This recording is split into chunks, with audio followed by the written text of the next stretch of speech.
Lock down صورتحال پر عوام کی خدمت کے ساتھ ساتھ عوام کی جان کے دشمنوں کے خلاف کورنگی پولیس کی ایک بڑی کارروائی دیکھنے کو ملی۔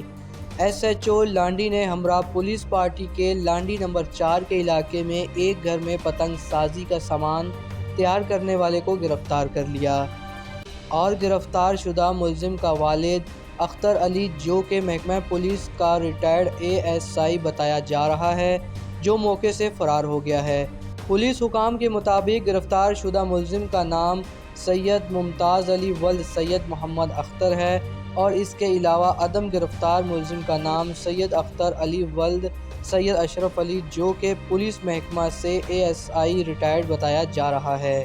ملزمان سے 40,000 پتنگیں اور اس کے علاوہ پتنگوں کو تیار کرنے والا مٹیریل اور پتنگوں کو اڑانے والی 50 پیکٹ خطرناک ڈوریں اور 50 چرخیاں برآمد ہوئی ہیں۔ پولیس نے کارروائی کرتے ہوئے گرفتار شدہ ملزم اور فرار ہونے والے ملزم کے خلاف FIR 188 کے تحت تھانہ کورنگی میں مقدمہ درج کر لیا ہے اور اس کے علاوہ گرفتار شدہ ملزمان سے مزید تفتیش جاری ہے۔